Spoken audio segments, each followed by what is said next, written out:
I used to be in the Darren School District up in Connecticut back when I was in middle and high school.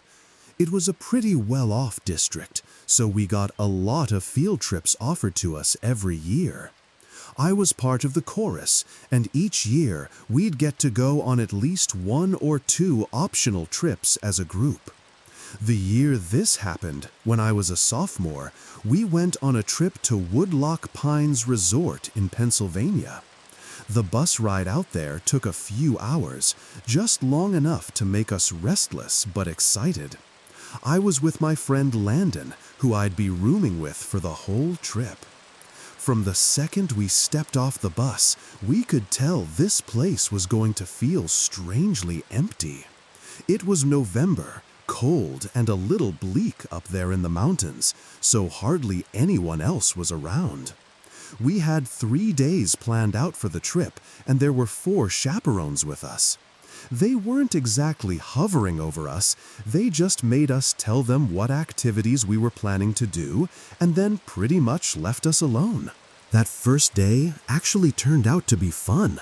Landon and I, along with 2 girls we were good friends with, did a bit of everything. Some go-karting, a little rock climbing, spent time in the heated pool to shake off the cold. After that, we grabbed dinner together in the resort's big dining hall, where the windows looked out over the darkening woods. When we got back to our room, we just hung around for a while, still wired from the day. Not all of us students were lucky enough to have rooms near each other, so it was just Landon and me on our end.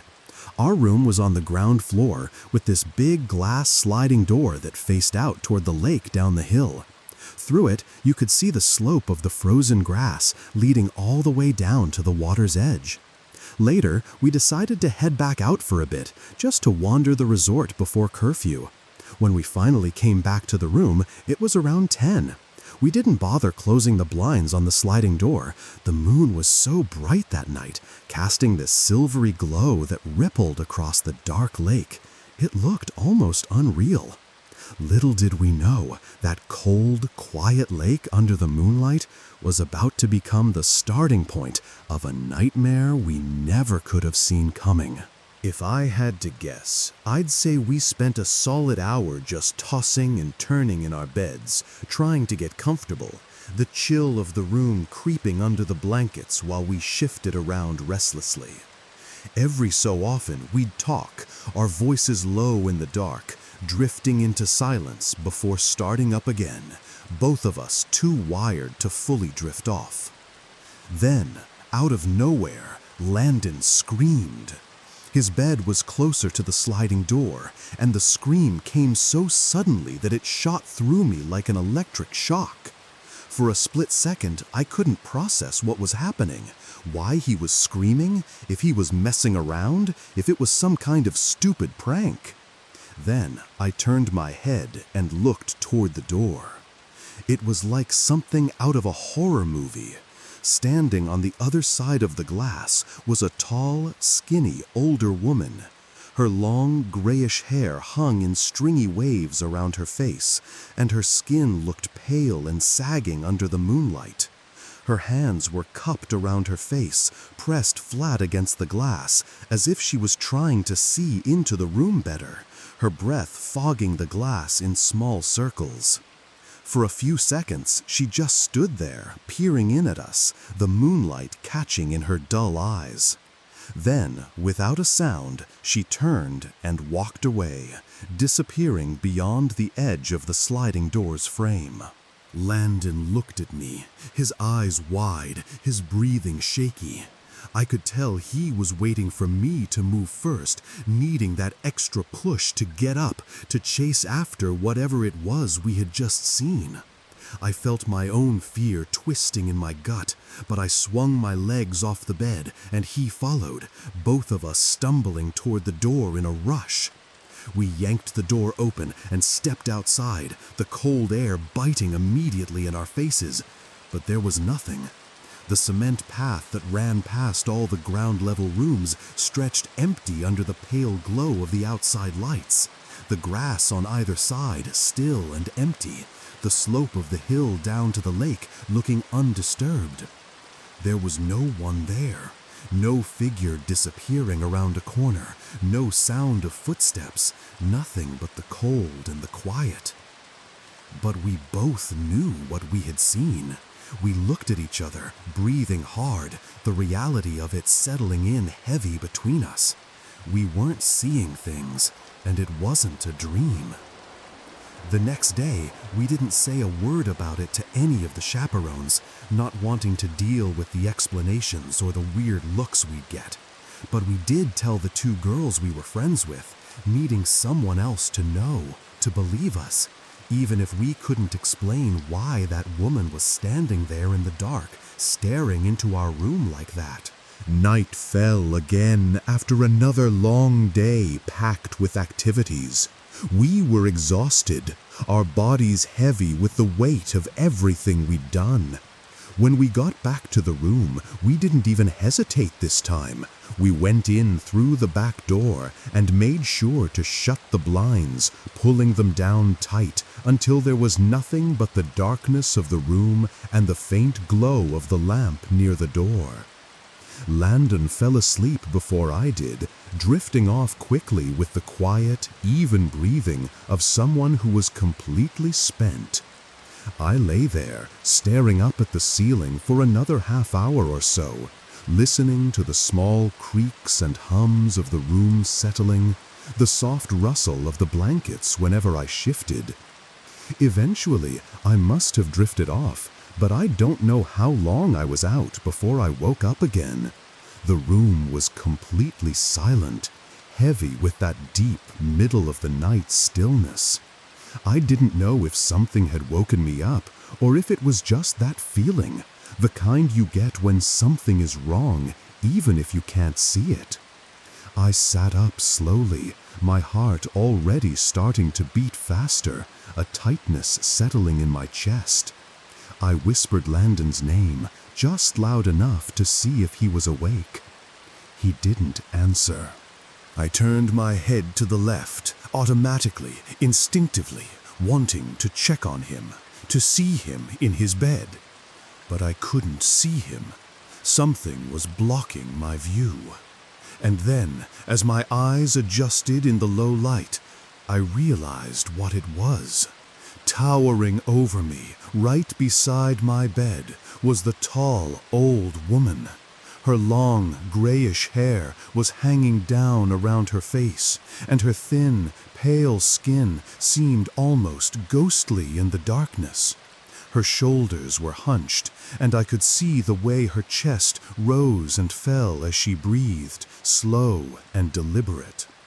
She just stood there for a moment, staring down at me with eyes that looked too dark, too empty. Then she took two small, careful steps backward, the floor creaking softly under her feet. Her voice came out in a low, rough whisper, like the sound of dry leaves scraping across pavement. "Your back door was unlocked." Then she turned around and walked out, moving slowly, disappearing into the darkness beyond the edge of the room. I was frozen in place, the blankets twisted around me, the cold air suddenly biting at my skin. I couldn't move, except for the shaking that started in my hands and spread through my whole body. Finally, I forced myself to reach over and shake Landon awake, whispering his name again and again until his eyes snapped open. I told him what happened, my voice trembling, the words sticking in my throat. Together, we got up and checked the back door, making sure it was locked tight this time, pulling the blinds down again to shut out the night. We agreed we wouldn't be going back to sleep, not after that. It was already 4 in the morning anyway, so it wasn't like we would be losing much sleep. But every second of that dark, silent hour felt endless. By 8, we headed to the dining hall for breakfast, trying to shake off the tension of the night before. The bright lights and the clatter of dishes, the low hum of voices, it all felt like it should have been comforting. But there was a heaviness hanging over us that we couldn't shake. After we ate, we made our way back to our building, ready to tell one of our chaperones everything, to finally get an adult involved. But as we were approaching our room, we both froze. Through the glass door of the room next to ours, we could see her. The old woman. She was sitting upright on the bed, her bony hands folded neatly in her lap, her back straight, her gray hair hanging around her thin face. She was facing the door, facing us, her eyes locked in our direction through the glass. She didn't move, she didn't blink, she just sat there. A cold wave of dread washed over us, and without saying a word, we turned and bolted, running straight to the lobby building where the front desk was, too shaken to even think about going to a chaperone first. When we got to the front desk, we tried to explain, tripping over our words, trying to make them understand how wrong it felt, how there was something not right about that woman. It was weird, though. None of the staff seemed to know how to handle what we were telling them. They looked at each other, confused, shifting uncomfortably behind the counter. But we kept pushing, insisting, our voices rising, until we finally managed to convince them to come with us to the woman's room. When we got there, she was still in the exact same position, sitting on the bed, hands folded, staring straight ahead as if she hadn't moved an inch since we last saw her. This time, though, there was an older man sitting on the other bed in the room. He was looking up at the staff as they entered, his eyes following them as they stepped inside. There was something about him, something deeply off-putting, something that made your skin crawl even though you couldn't quite put your finger on why. The way he looked at people, the way his head tilted just slightly as he watched, the emptiness in his eyes. Apparently, the staff told us the woman had some kind of mental disorders. But it was clear the man wasn't all there either. They both had that unsettling presence about them, the kind that made it hard to breathe when you were near them, the kind that didn't belong in a family-friendly resort like this. We were hoping the staff would kick them out, or at least move them somewhere else, but they wouldn't. They just didn't want to deal with it, brushing it off with excuses about how there wasn't much they could do. So we went to our chaperones and told them everything. Long story short, it turned into a mess. There was a lot of arguing between the chaperones and the staff, voices rising behind closed doors while we waited outside, too tense to even sit down. In the end, they decided to cut the trip short. We packed up, loaded the buses, and headed back home earlier than planned. Landon and I didn't care about the trip ending early. As we sat on the bus, watching the trees blur past the windows, all we could feel was relief. We were just happy to get out of there.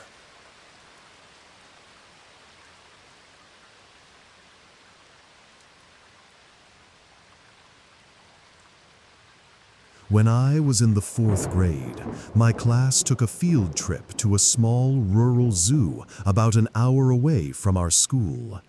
I remember that day so clearly.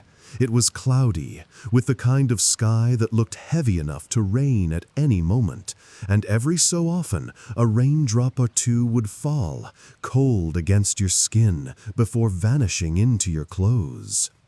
The zoo itself was on the smaller side, but it was kid-friendly, with enough habitats to keep us entertained, even if most of the animals were smaller, nothing particularly exotic. There was also this big building that was part of the zoo, and inside they had taxidermied animals on display, lined up in glass cases, staring out with those glassy, unblinking eyes. There were other attractions in there too, but to be honest, I don't really remember them. Back then, during elementary and even middle school, I was kind of an odd kid. I did weird, antisocial things, drifting off on my own, and it wasn't something that went unnoticed. My teachers and my mom would pick up on it, but I didn't think much of it at the time. For whatever reason, while we were touring the building as a group, I decided to wander off. Without telling any of the teachers, I slipped into one of the bathrooms, did my business, washed my hands, and stepped back out into the hallway. But when I came out, there was no one there. The hallway was empty, completely silent except for the distant hum of the building. I looked around, but there was no sign of my class, no sound of kids' voices echoing down the hall. So I started walking, heading down one of the hallways we hadn't explored yet. I can still see it in my mind, the dim, moody lighting that made everything look slightly darker, the deep scarlet-red carpets under my sneakers muffling my footsteps as I walked. My 8-year-old imagination was going wild, taking in the rows of stiff, lifeless animals that had once been alive, now frozen forever behind glass boxes, their eyes dull and empty as they stared out at nothing. That's when I stopped. Ahead of me, I saw a man, clearly trying to hide behind a stack of chairs at the end of the hallway. For a second, I actually laughed, thinking it was some kind of joke, that maybe he was playing around or working there. Then he stepped out from behind the chairs and started walking toward me. He asked me where the group went, and I just shrugged, saying, "I don't know." I didn't feel afraid, not yet. He reached out and grabbed my hand, telling me to follow him, and in my mind, I must have thought he was going to take me back to my class. But instead, he led me down the hallway, toward an exit door at the back of the building. He pushed the door open, and I felt the cold air rush in as we stepped outside into the back section of the building. There were a couple of dumpsters there, a few worn-out benches, and beyond that, the edge of the woods, dark and dense, the trees swaying slightly under the heavy sky. When we got outside, everything changed. His hand on my arm suddenly tightened, his fingers digging into my skin in a way that hurt, and his tugging turned rough, almost yanking me off balance as he started pulling me toward the edge of the woods. His grip was so tight I couldn't slip away, and the way he was dragging me forward felt urgent, desperate. I didn't scream, I didn't cry for help, but inside I remember the feeling in my stomach, like everything was twisting, like I was so afraid I could throw up right there on the ground. My chest felt tight, and the cold air around us felt even colder against my skin. And then, out of nowhere, a woman's scream tore through the air, a sharp, panicked cry that cut straight through the fog in my head. It was one of the teachers yelling at the top of her lungs from the other side of the fence. The man froze. His head snapped in her direction, and for a split second, I could feel his grip tighten even more. Then, without a word, he let go of my arm and took off, running into the woods, disappearing into the dark tangle of trees without looking back. Moments later, a few of the teachers came bursting through the exit door, rushing out to the other side of the fence. They grabbed me, pulling me back inside, their hands on my shoulders and back, pushing me forward, shielding me. They were yelling at me, voices sharp and panicked, demanding to know why I wandered off, why I didn't tell anyone. But at the same time, they were comforting me, pulling me into tight hugs, their hands patting my back and hair, trying to calm me down, even as they smothered me with questions. They called my parents, and just like that, the field trip was over. The owners of the attraction called the cops, and the entire mood of the day shifted into something heavy, uncomfortable. We all got back on the buses, the teachers doing a head count, making sure everyone was there before we pulled out of the parking lot to go home. But as my bus was leaving, I turned to look out the window, my 8-year-old eyes scanning the edge of the woods. And there he was. The man was crouched down in the trees near the road, half hidden behind a branch, watching the buses as they drove past. His eyes followed us, locked onto the line of buses leaving the parking lot, and he didn't move, just stayed there. Once again, for some bizarre reason, I kept quiet. I don't know if it was because I was too shy or if I was still too shaken up to find the words, but I didn't say anything to the teachers or the driver.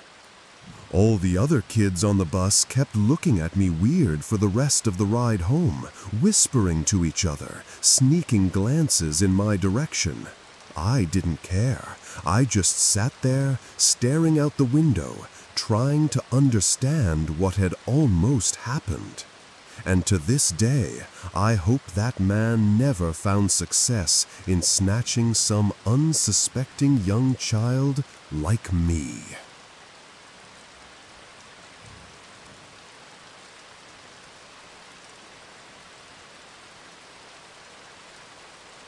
Back in high school, I took this class that was something like Mysteries and Mythology, or maybe it had some other name. I obviously don't remember exactly. All I know is that it was about real-life mysteries and creepy stuff, and I was into that kind of thing back then. I was taking the class with a good friend of mine, who I'll call Ben for this story. One day, the teacher decided to take us on a field trip to a nearby abandoned village, a place with a past that nobody really knew much about.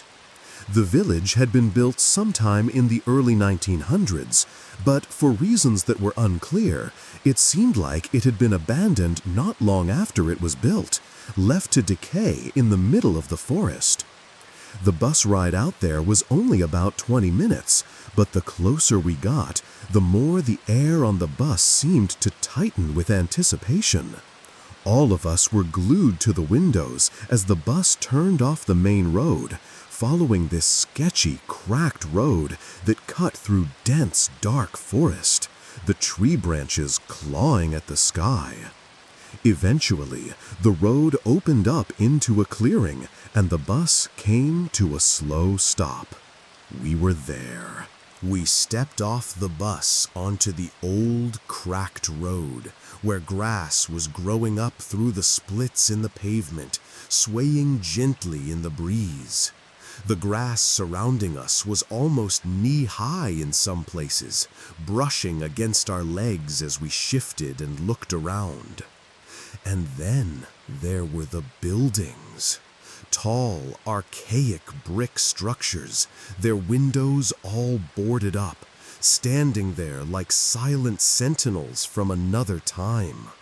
They loomed over us, casting long shadows, their crumbling facades giving off this chilling, heavy vibe that settled into your chest and made the air feel colder. The teacher lined all 20 of us up, counting heads carefully while we stood there, clutching our backpacks, the wind rustling the tall grass around us. Once everyone was accounted for, the teacher began leading the way down the cracked road, deeper into the village. The whole point of this little field trip was to use the skills we had supposedly learned in class to see if we could piece together any clues about why this village had been abandoned so quickly, so long ago. As we walked, the quiet around us felt heavy, the only sounds being the crunch of gravel under our shoes and the occasional whisper between classmates, each of us casting uneasy glances at the dark, boarded-up windows, wondering what secrets might still be hiding inside those walls. Some of the buildings had holes smashed into their walls, crude openings that people had made to get inside. Even creepier, there were holes in the ground next to some of the buildings, dark, dirt-packed pits that looked like they'd been dug to reach the basements below. The idea of people crawling down into those basements through makeshift holes gave me chills. But there was one building that caught my eye more than any of the others. It stood taller, looming over the rest of the village, its brick exterior faded and cracked, but somehow still holding itself upright against the pull of time. It just intrigued me in a way I couldn't explain. While the teacher was leading the group toward what was left of the village church, Ben and I exchanged a look and silently agreed to sneak off on our own, hoping to find something interesting away from the rest of the class. We broke off quietly, heading toward that tall building, careful not to step on anything that would crunch or snap underfoot. As we circled around it, we saw a hole in the ground by what used to be the back door, a door that was now sealed off tight with boards and rusted nails. The hole was deep, just wide enough for a person to fit, and inside we could see a ladder leading down into darkness, to a concrete floor below. Ben and I looked at each other, and in that moment we both knew we were going to do it.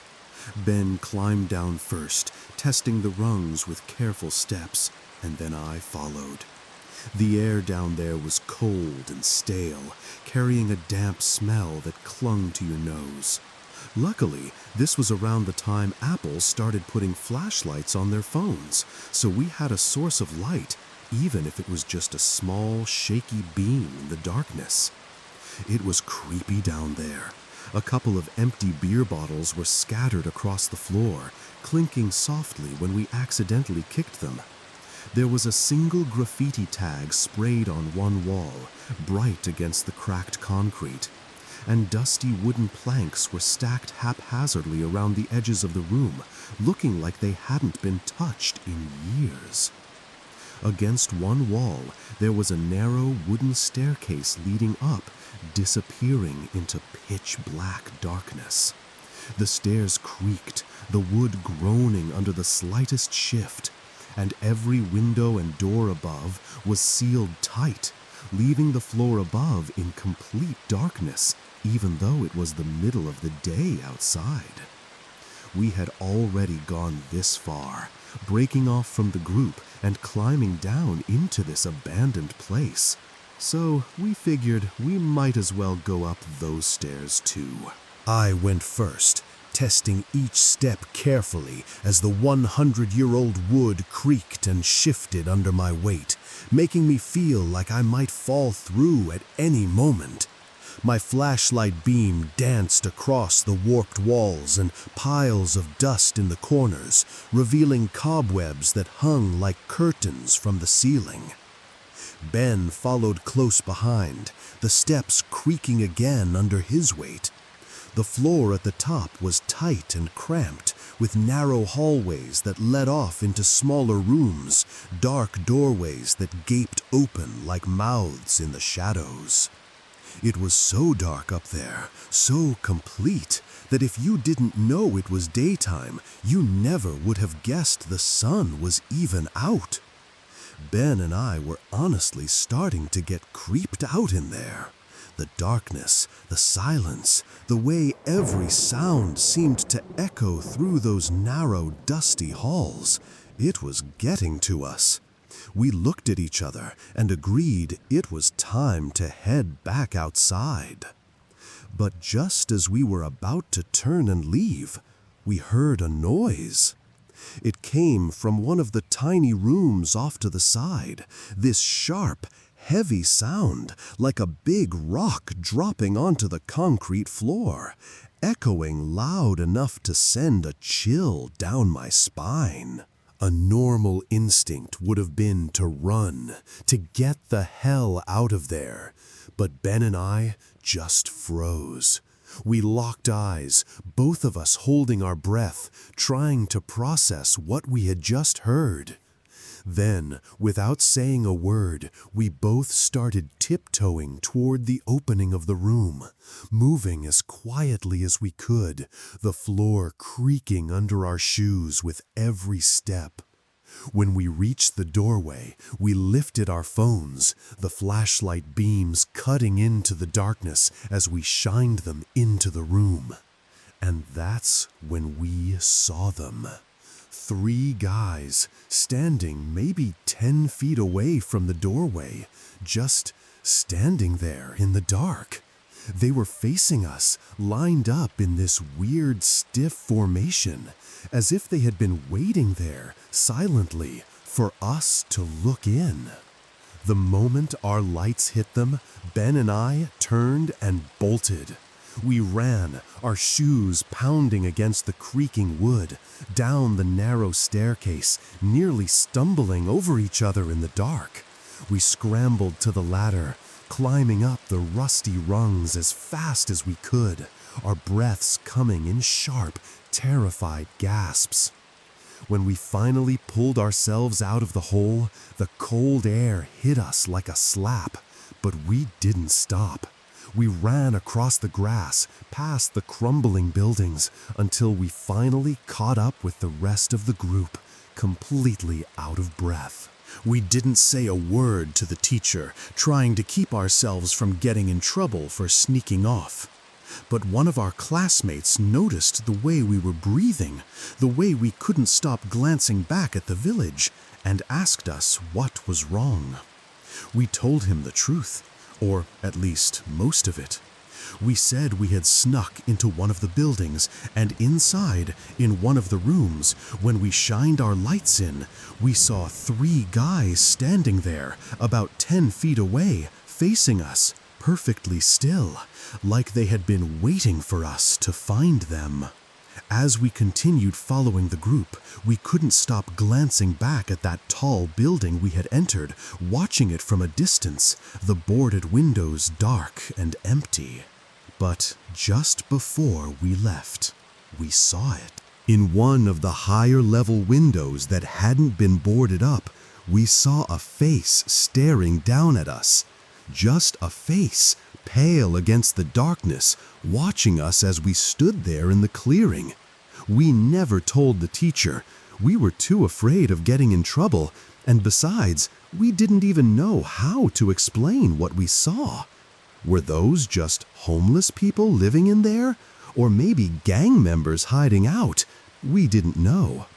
Ben freaked me out with his theory. He said they were ghosts, the spirits of people who once lived in the town, still trapped there, waiting for someone to see them. I don't know what to believe, but the way those 3 guys were just standing there, so calm, so silent, staring at us the moment we peeked into that room, I still can't get that image out of my head. Maybe one day I'll go back to that village just to prove Ben's idea wrong.